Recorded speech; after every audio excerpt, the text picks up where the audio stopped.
L'intercesseur, au fait, il fait le travail d'un avocat. Vous devez comprendre que le Dieu que nous prions est le Dieu qui siège dans sa cour. Le système divin fonctionne comme une cour de justice. Pour lui-même, il est le juste juge. Psaume 9, le verset 5. Car tu soutiens mon droit et ma cause. Tu sièges sur ton trône en juste juge. Parce qu'il s'appelle Jéhovah Tidkenu, le Dieu de justice. Ça veut dire lorsque on prie, on plaide devant le Dieu de justice. On prie devant celui qui est le juge, le président de la cour. Parce que Dieu, vous savez que Dieu n'est pas le seul juge. Parce que dans toute cour, il y a le président. Et ensuite, il y a les autres aussi. Donc, les autres sont aussi des juges. Mais n'est-ce pas que la Bible déclare que nous jugerons le monde? Ça veut dire qu'à la fin des temps, nous serons des juges. Bref, Dieu dans sa cour, il est le juge. Satan est l'accusateur. Apocalypse 12, le verset 10. Car il a été précipité, l'accusateur de nos frères, celui qui les accusait devant notre Dieu jour et nuit. Ça veut dire que pendant que nous on blague avec le travail de l'intercession, l'accusateur, lui, il est en train d'accuser jour et nuit. Pendant ce temps, un département d'intercession à l'église n'a que 2 heures de prière par semaine. C'est de la folie.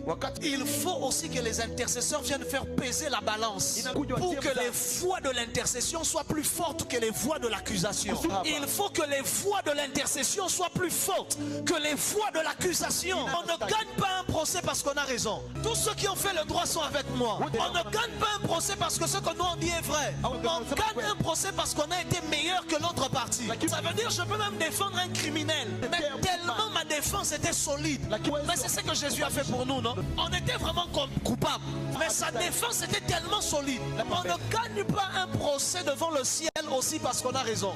C'est comme ça qu'il y a des gens qui semblent avoir raison mais ils échouent. Des gens qui semblent avoir raison mais les portes se ferment. Des gens qui semblent avoir raison mais leur vie n'avance pas. Parce que devant la cour de Dieu, c'est celui qui parle mieux. C'est comme ça que le sang de Christ parle mieux. Parle mieux que le sang d'Abel. C'est celui qui sait le mieux parler, sait le mieux présenter.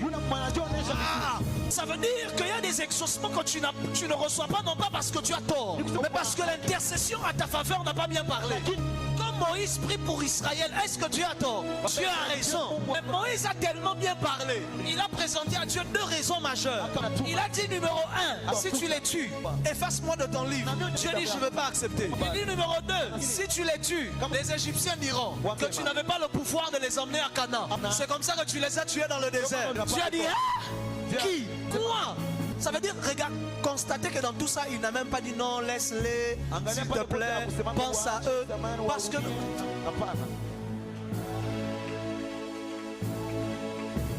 les vrais avocats savent que